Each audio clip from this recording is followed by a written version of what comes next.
A young man lived with his father and mother. One day, the old man said to his son, "You are our only child. You must get married and have children." The father found a wife for his son. She was a kind and beautiful young woman, and the young man loved her deeply. A year later, they were blessed with a baby boy. The family lived happily together, but they were very poor. The young man and his father worked hard in the fields every day, while the young woman and her mother-in-law worked tirelessly at home. Despite all their efforts, they never had enough food to eat. One day, the young man said to his father, "Father, this little farm is too small for our family. Let me go to the town and find work. I will earn money and bring it back to support us." The father looked at his son with sadness in his eyes. "You are my only child," he said softly. "We need you here at home, but you are right. The farm is not enough for all of us. Go to the town, find work, and earn some money. We will wait for you here." The young man hugged his son tightly, kissed his parents, and bid farewell to his wife. His heart was heavy, but he was determined to help his family. With hope and determination, he began the long journey to the town. The young man traveled for 2 days before he finally reached the town. He stopped at the first large house he saw and knocked on the door. A man opened it. "Is there any work for me here?" the young man asked hopefully. "No, my friend," the man replied, shaking his head, disappointed. The young man continued walking. He went to many houses, knocking on door after door. Each time, he asked the same question, "Do you have any work for me here?" But the answer was always the same, "No." After hours of searching, the young man was exhausted and very hungry. He sat down, his heart heavy with worry. "What can I do?" he thought. "If I don't find work soon, I'll starve." Finally, he came to a monastery. Gathering his courage, he knocked on the door. An old monk opened it and looked at him kindly. "Please, Father," the young man said desperately, "let me work for you." The monk asked, "How long will you stay?" "Only a few months," the young man answered. "Then I must return to my family." The monk began to close the door. "I'm sorry, but I can't help you. If you work for us, you must promise to stay for a long, long time." The young man panicked. "If I don't find work today, I'll die of hunger," he thought. Quickly, he said, "Father, please don't close the door. I promise I will work for you for a long, long time." The monk smiled gently and opened the door. "Come in, my son," he said. The next day, the young man began his work at the monastery. The tasks were not difficult, and the monks were kind to him. He worked hard, and they were pleased with him. At first, the young man thought about his family every day. "Is my son well?" he wondered. "Are my parents happy? Does my wife have enough food to eat?" But as time went on, those thoughts began to fade. Slowly, he started to forget about his family. Life at the monastery was peaceful, and the young man found himself growing happy among the monks. The monks were pleased with the young man. "You are an honest man," they told him. "You can take care of our money for us. We trust you." Years passed quickly. One day, the young man was sitting in his chair, counting the monks' money as usual. Suddenly, he heard the sound of children laughing outside. He looked up, distracted by their cheerful voices. "They're happy," he thought wistfully. "Is my son happy too?" He stood up and walked to the window. Looking out, he began to reflect. "How old is my son now? How long have I been here? He tried to count the years. 5 years. 6 years. No, it's been 10 years. I've been here for 10 years. The next morning, he went to speak with the monks. I've stayed with you for 10 years, he said. I've been a good servant and worked hard for you, but you have never paid me. Now, I want to see my family. Please give me the money you owe me and let me go. The monks smiled gently. You're right, they said. You have worked hard for us. Now you can choose. Do you want us to give you the money we owe you, or do you want our blessings? The young man frowned, unsure. I want your blessings, he said, but I also want my money. The monks nodded. We owe you $400 silver dollars, one of them explained. But each blessing costs $100. The young man looked troubled but finally said. Give me your blessings. They are worth more than the money. The first monk blessed him. Do not leave the road, he said. Do not turn to the right or the left.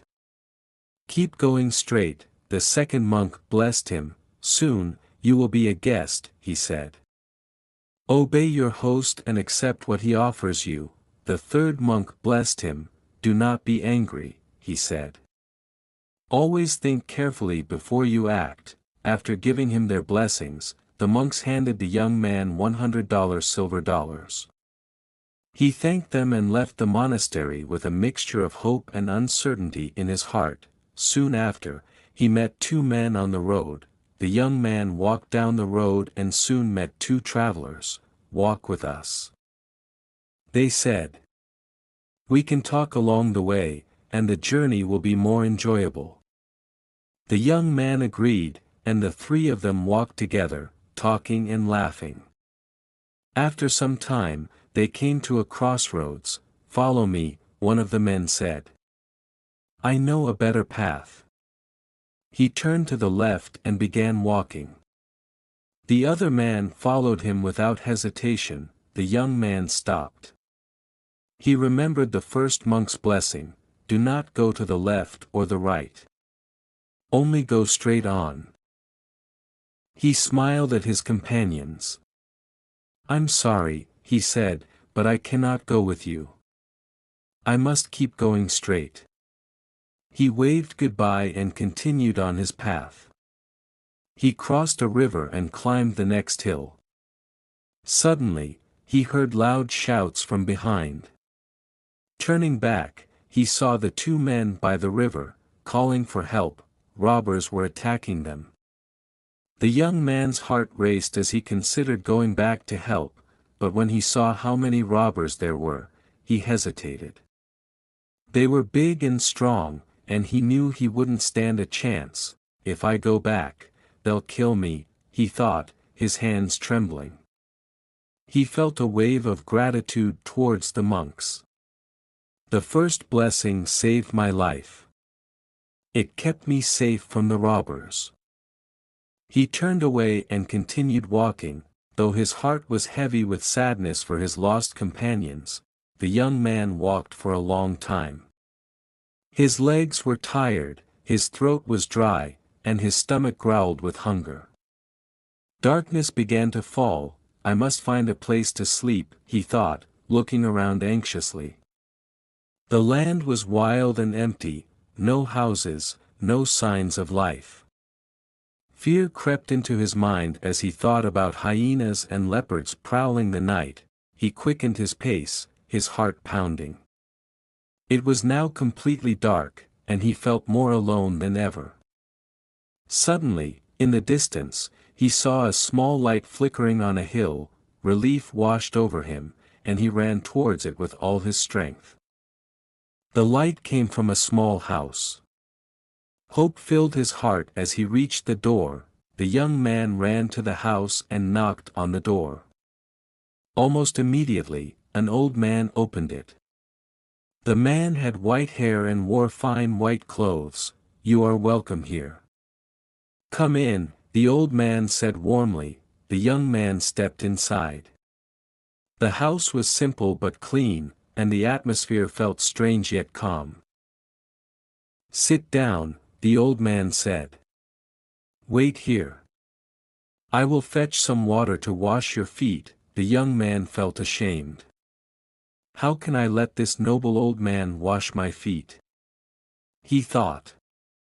"He deserves my respect, not my service." The old man left to get the water.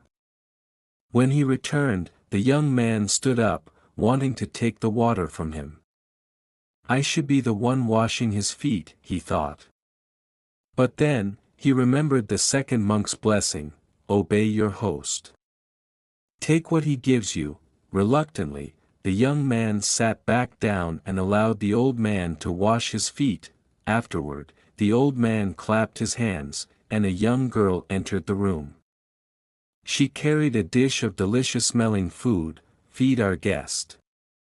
The old man instructed her. The young man noticed that the girl didn't move immediately, and he realized she was blind. The old man gently pushed her toward him. "Feed him," the old man repeated firmly. The girl approached the young man and began feeding him carefully. Though he felt uncomfortable at first, he remembered the monk's words again and accepted the gesture. The food was delicious, and he ate until he was satisfied. After the meal, the young man lay down to rest and fell into a deep, peaceful sleep. When he woke early the next morning, the sun was already rising. He turned to the old man and said, "Thank you for your kindness. You have been very generous to me, but now I must continue my journey." The old man stood by the doorway, and for the first time, the young man saw him clearly in the morning light. He didn't look as noble as before. His teeth were long, white and sharp, and his eyes were small and cruel. Is he a man, or is he an ogre? The young man thought, his heart pounding with fear. The old man seemed to sense his thoughts and smiled darkly. "You are fortunate," he said. "You didn't refuse my hospitality. I offered to wash your feet, and you accepted. I gave you food, and you ate it. Many people who came to my house weren't so wise. They didn't let me wash their feet, and they refused my food," the old man said, his voice turning cold. "So, I killed them all." He pointed to the ground. "Their bodies are under your feet," he added, his eyes glinting cruelly. The young man's heart pounded with fear. He felt frozen in place but managed to ask, "But, the girl? The blind girl? Why didn't you kill her?" The old man laughed, a sound that sent chills down the young man's spine. "I took her eyes," he said with a wicked grin. "I made her blind. Now, she is my servant." The young man's mind raced. "I must leave. I must get away from this terrible man. He's mad. Thank you, goodbye." "Thank you. God bless you," he said quickly, forcing himself to remain calm. He turned and started walking away as fast as he could, but the old man called after him, "Wait. I have something for you." The young man hesitated but didn't want to anger the old man. He stopped and turned around. The old man disappeared into his house and returned with a large sack. "Take it," he said. The young man took the sack, murmured his thanks, and ran down the road without looking back. When he was far enough away, he stopped under a tree and opened the sack. His eyes widened in disbelief. "Silver dollars," he exclaimed. The sack was full of silver dollars, so many that he couldn't count them all. "The monks saved my life again," he thought with gratitude. "And their second blessing has made me rich." He tied the sack tightly and continued down the road with a spring in his step. His heart was filled with joy as he thought of his family. "My dear parents and my wife will be so happy," he said to himself. I can take care of them well now." The young man walked for hours. The sun climbed high into the sky, and he felt hot and tired. But the road was familiar. He recognized the trees, the rocks, and the little streams. He was almost home. Finally, he came to a church by the side of the road. A large crowd had gathered there. Curious, he stopped to see what was happening. In the center of the crowd, an old man and a boy were fighting. The young man's heart filled with anger. "What a wicked boy," he thought. "How dare he show such disrespect to that poor old man?" His hands tightened around his stick, and he felt a strong urge to run up and punish the boy. But then he remembered the monk's third blessing: do not be angry.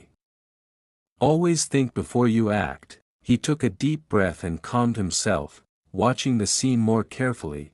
The monk's words echoed in the young man's mind: always think before you act. He took a deep breath and turned to the woman standing next to him. "What's happening?" he asked. "Who is this old man and this boy? Why are they fighting?" The woman sighed, her face full of sorrow. "It's a sad story," she said. "These people are very poor. The old man is the boy's grandfather. 10 years ago, his son left to find work in the town. The old man was left all alone, with no one to help him. He has been so unhappy ever since that he wants to end his life. His grandson is trying to stop him." Tears welled up in the young man's eyes. His heart ached with recognition. "Oh, my father. Oh, my child," he cried out, pushing through the crowd. He rushed to the boy and gently took his arm. He looked into the boy's eyes, his voice trembling. "My son," he whispered. The old man had collapsed to the ground in despair. The young man knelt beside him and helped him stand. "Father," he said softly. The old man looked up at him, his eyes wide with disbelief. "Is it really you? Have you truly come home again?" "Yes, Father," the young man replied, tears streaming down his face. "And I'll never leave you again." The crowd watched in silence as the young man embraced his father and his son. Together, they returned to the young man's home. When they arrived, his mother and wife ran to him, their faces lighting up with joy. They kissed him, but soon their smiles turned to tears. "You've come home only to die," they said. "We have no food. We ate our last meal yesterday." The young man smiled and opened the sack he carried. He poured out the silver dollars, the coins gleaming brightly in the dim light. Then he added the $100 that the monks had given him. "I haven't come home to die," he said, his voice full of hope. "I've come home to live. The monks have blessed me, and now we will be happy for the rest of our lives." The family embraced him, their hearts filled with gratitude and joy. The hardships of the past faded, and they looked forward to a brighter, peaceful future together.